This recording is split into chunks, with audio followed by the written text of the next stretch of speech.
Welcome to Everyday Reviews. Today we are comparing two very advanced electric SUVs. To the left we have the 2025 BMW iX. This is the xDrive60, and to the right we have this beautiful red Tesla Model X. Let's go. Both vehicles come from different design camps, that's for sure. The Tesla is kind of actually quite simple, but you can see it's kind of designed for aerodynamics. The BMW, more conventional, I would say, I guess. Size-wise, the Tesla is a little bit longer by about 3 inches. It's a tiny bit wider. Height-wise, it's lower than the iX, but the iX does have a longer wheelbase than the Model X. Of course, you can't miss the Falcon doors on the Model X. You know what? There's no other vehicle on Earth that actually has that type of experience. And surprisingly, even when you're actually parked fairly close to another vehicle, they don't actually take up much room. So I do like that. And so we mentioned this is a 6-passenger vehicle. So we have captain seats here, and you can actually slide these seats forward and back and also tilt them. And they are power operated. Very simple operation here. What I like, you have a center screen, you have Netflix, you have YouTube, so you can actually be entertained while someone's driving you. And you also have climate control back here. Legroom, it's good. You know, one thing I do feel that's missing though, there are no armrests, for captain seats, and that's a little bit weird.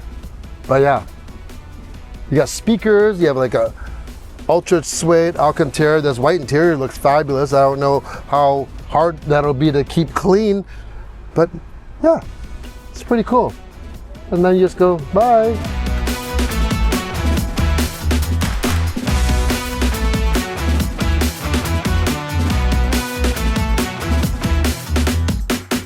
All right, you open up the back of the X. It's power, of course. You can do it with your app. Their app is definitely superior to anything out there. And you get a real good amount of room. That's one thing Tesla has done. Doesn't matter if it's the 3, the Y, the S, or the X. They have really optimized cargo and passenger space. It's a ground up design EV, so they really are good at that. So just like other Teslas, the underfloor, you actually have storage under here, and it's very deep. I can fit my 31-liter Provoke bag in here without issue. Lots of room. And now this is a 6-passenger Model X. So it actually has captain seats for the second and actually 2 seats for the third row. If you don't opt for the third row, you will get more cargo room in respect that with the captain seats, they don't fold flat.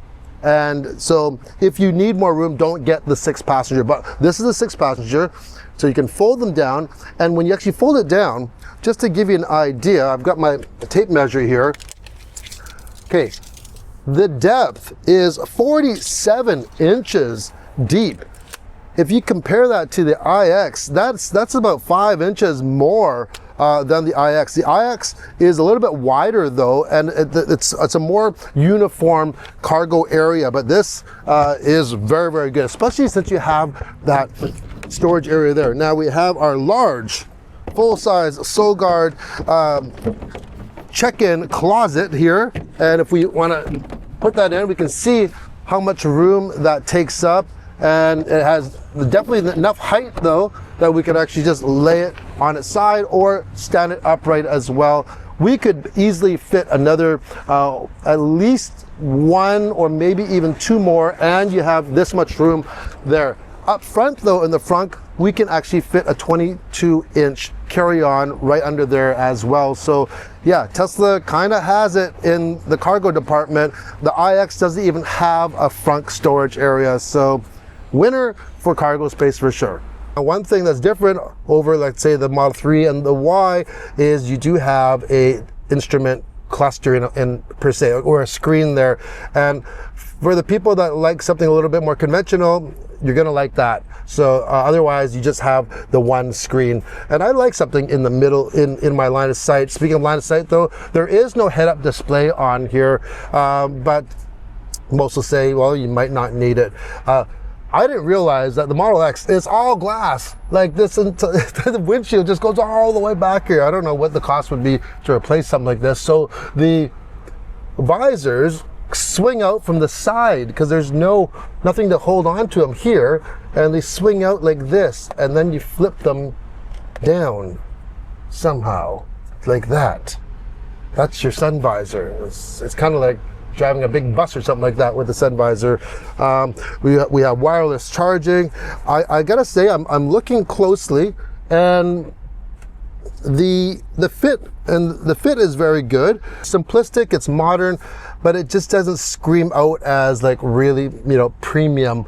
And I'd say, BMW has always been, for their fit and finish, but the quality of materials that they use on their interior have always been like A1. And yeah, there's nothing wrong with this interior, don't get me wrong. It's just not screaming, luxury by any means, but it's all meant to be very functional, and that's one thing that Tesla does very, very well. And the fact that you don't see any visible air vents, yet I can feel the air coming, and it's coming like through, it feels almost like through the screen, but it's just kind of right below here, and it's just funneling up. Seat-wise, we have power, we got lumbar. I don't think this has massaging seats though, so there's a point to the BMW right there, but what you do have is what's behind the screen, and that is the technology of Tesla. You can use this for entertainment. This has camp mode, it has dog mode, and I don't know why more companies don't do that. BMW does not have that. A lot of other companies don't have a dog mode, and this does have that. And everything is just so integrated, even in your phone and your app. So I'm going to say this, and I've said it before, it's right now, it's really hard to beat Tesla in terms of the technology and the user interface of that portion. So anyways, let's take it for a drive. Once you're ready to go, doors open, no problem. Just press the foot brake and it just closed by itself. You know what? I don't think that would get old. I really do like power doors. Seatbelt on. This thing is ready to go already, but we're just going to release the brake and hit the brake again, it automatically goes into drive. Now there are options, you can actually turn that off, and there are other ways to actually engage. You can actually do it through the screen, and if your screen for some reason fails, they even have a fail-safe right down by the hazard button. So we're ready to go right now.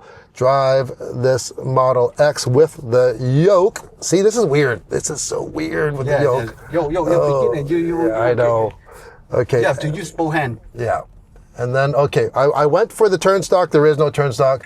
I'm going to actually hit that button. Now we go. I like the screen there. Okay, we're going to go here. We're going to use both hands. And it's just hard to go one over. But yeah, it's something that it's really going to have to get used to. So, powering this, of course, is, electric motors. A lot of power. This isn't the plow, this is the long range, and it has 670 horsepower. It'll make a run to 60 miles an hour in just around 3.7 seconds or so. Very, very quick. Of course, you can change your drive modes to make it, just crazy, but more power than you need. I don't know why anyone would need a Plaid in a Model X. So the advantages, of course, with the Tesla is that you get access to the supercharging network, which is the largest network in North America for sure. The BMW will have that access as well, but right now you have the most options with the Tesla. If that is a concern of yours, then maybe look into a Tesla because, for long road trips, it is definitely, definitely more welcome at this point right now. So here we go, we're driving along. This is equipped with adaptive air suspension, and the ride is surprisingly comfortable. I don't know, I guess I've ridden in too many Model Ys that have the jarring suspension. This is definitely different than that. Very comfortable. Now we're coming up to a stop sign and some railroad tracks is always a good test here. And this does have regen braking. And unfortunately, there's not a lot of ways to actually adjust it or anything. So for someone like myself that's not a huge fan of regen braking, that's not a big plus for me. But yeah, this thing, it's got some scoot. for sure when you're accelerating, but you do feel like you're driving something big. Like it feels tall and it feels very wide, like you're driving a big bubble here. I can see it being very comfortable. And of course, this also has autopilot and the optional full self-drive.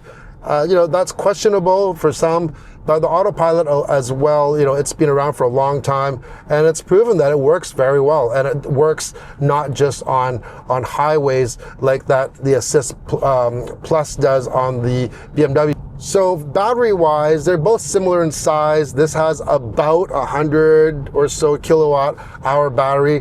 The BMW has about 110 kilowatt hour battery, so very similar. It's rated for 560 kilometers. Both very, very good for sure. It'll get you up like in the lower mainland here. You could probably drive up from here to Kelowna without having to stop for a charge. So that's always good. Insane mode, here we go. Oh yeah. Okay, you know what? Insane mode. I gotta say, I think the BMW iX actually is a little punchier, which that's not what I was expecting. Insane. It really has a gradual start off, but then it really pulls. Like it just really pulls hard. Instead of a kick, it's a real pull. Now I don't know how much of a party trick insane mode would be. Yeah, as a driver, it's fun. Wouldn't be much fun as a passenger all the time if your driver is always putting insane mode. But if you do need that extra bit of passing power, that's gonna do it. But once again, I'm gonna say this, that iX just in normal mode seems like it has more punch off the line, and just a rolling start, it just punches good. This is like, yeah, it's powerful. You can feel 670 horsepower. Okay, press the brake. See. That's it. Okay, I gotta press the brake. Turn it. Oh wow! It automatically changed. It changed from drive to reverse for me because it knew. I don't know. This thing is it's a fortune teller. Just okay. This is okay. There's some things I can get used to, but there is no overhead 360 camera though. I gotta say. Okay. All right, while the Model X is very minimalistic, this iX is kind of minimalistic / modern. There's definitely a lot more going on in the interior of this than the Tesla, but it does it in a good way. So first of all, you're sitting here, and yes, this has dual curved screens on here, so you get a 12.3 inch and a 14.9 inch. That's all put together. It's running the latest xDrive system.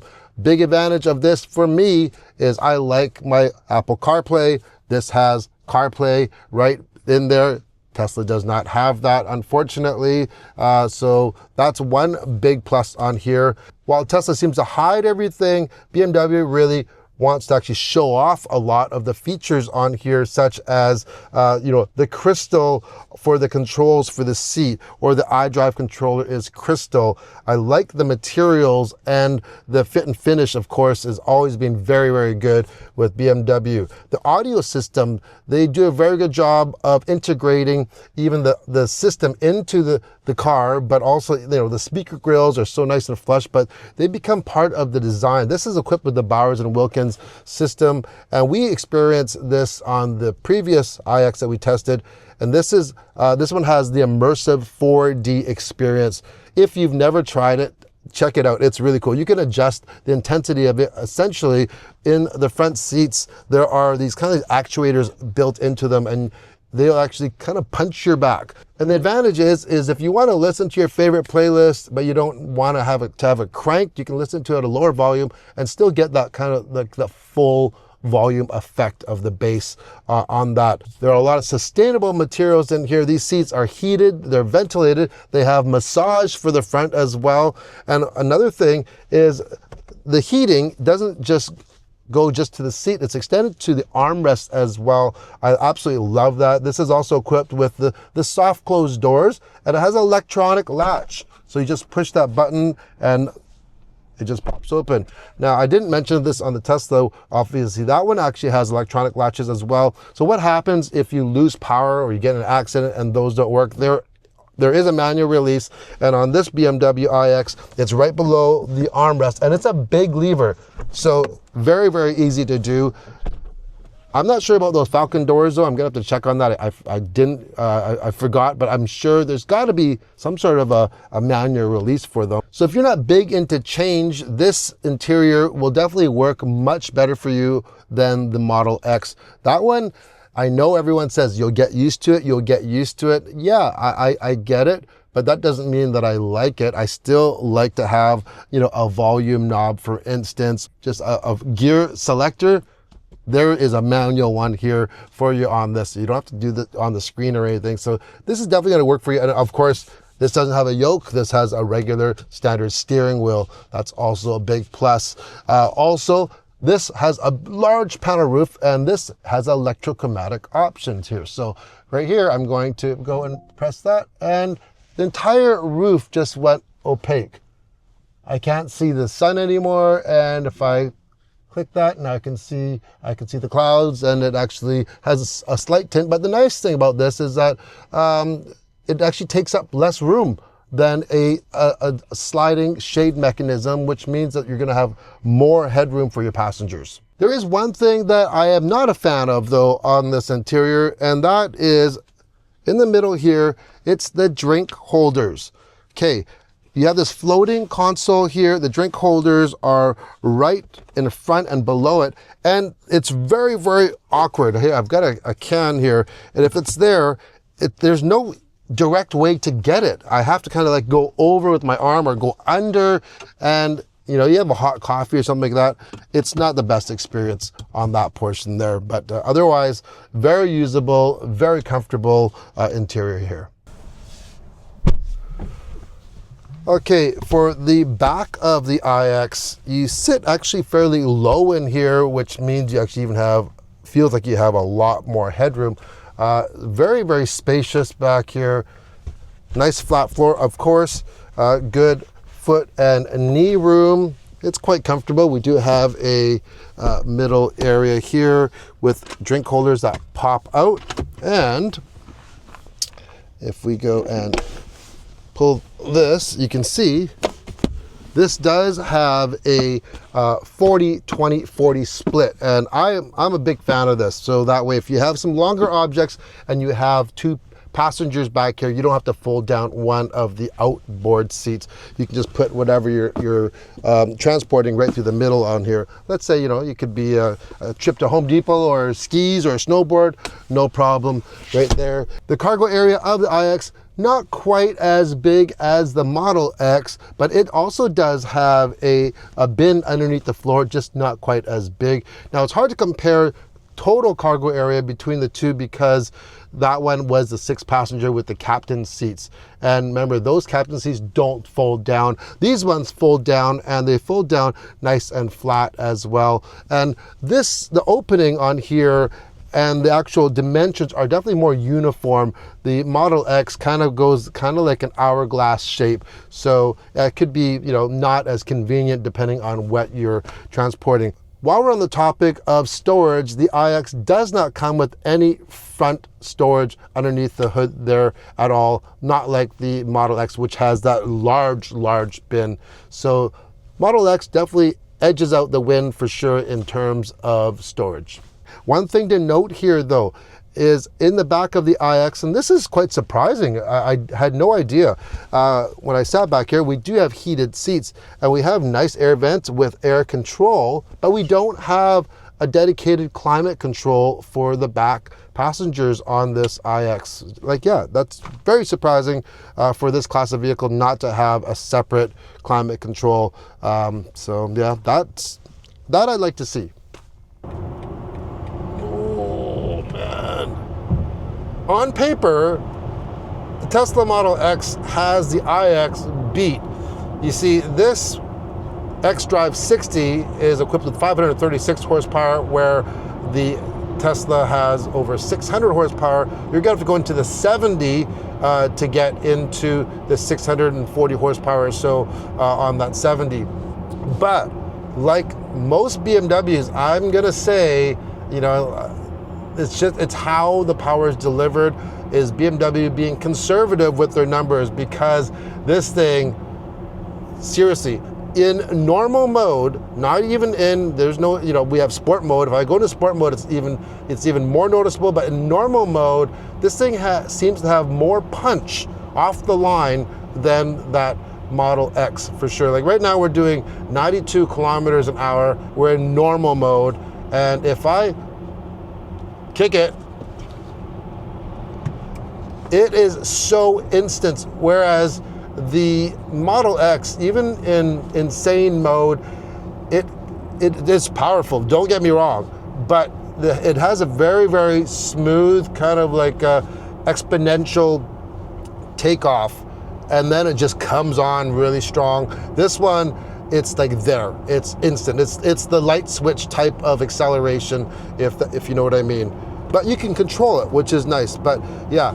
Also, handling-wise, this is equipped with air suspension. It's adaptive as well, like the Tesla. However, this just feels so much more nimble than the Model X. In size-wise, it feels like you're driving something a lot lighter than the Model X. And if you're, let's say, doing some evasive maneuvers, you're going to prefer the feel of what this is on the iX. I keep on getting them mixed up. They both have X's in them except the I. So yeah, handling, I definitely really have to go to the iX over the Model X. That one's good, but it just feels, it's really big and heavy.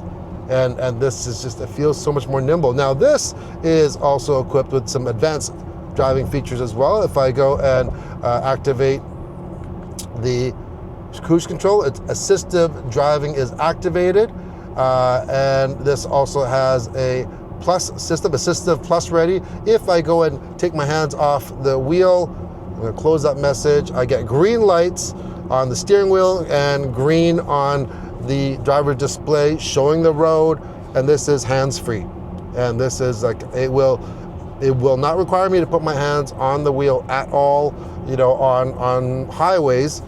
So is it full self-driving? No, but it's definitely equivalent, if not better than autopilot, other than this only works on the highway. So yeah, so I would say, yeah, if you want complete full self-driving and the summon feature like Tesla has, yeah, no one kind of really has that right now. So that one will go to Tesla, but for regular kind of highway semi-autonomous driving, this is absolutely hands-free, and it's hands-free, stress-free. Charge-wise, this will charge up to 195 kilowatts, so that's very good as well.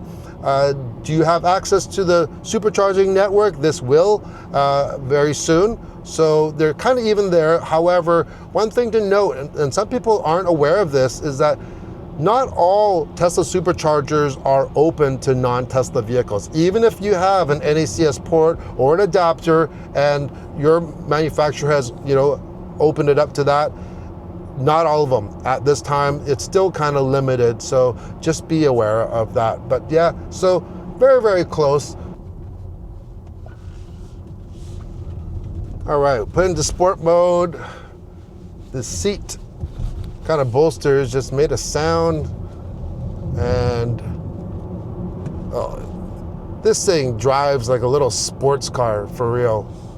Out of the electric SUVs out there, this is definitely one of the more engaging ones to drive. And it should be. It's a BMW. That's what they're known for. It would suck if they actually made this really dull, but it's very good. You can turn on the sound as well. I got that turned off. I'm not a big fan of artificial sounds. However, I don't mind the Ioniq 5N. That little pops and gurgles are actually kind of fun, but that has a little bit a shifting feature. Oh, and here's one thing I need to mention, is that this iX at least comes with, of course, all the parking sensors, and it also has a bird's eye view 360 camera. And the Tesla does not have that. I don't know why. They have everything else, it seems, but this 360 overhead is so handy to use. I absolutely love it. Plus you can have different views from the side as well, just like the Tesla. This doesn't have like the blind spot monitor where you know, when you put your signal on, that it actually shows it on here like some other vehicles do. But this, I feel, is it's an invaluable feature, and I think this is a win for sure for BMW on that. So at the end of the day, which one do you choose? The iX from BMW or the X from Tesla? You know, they're actually closer than you think. Definitely in price, when you actually option it out, this is gonna run you, you know, $110,000, $115,000, same price as that Model X.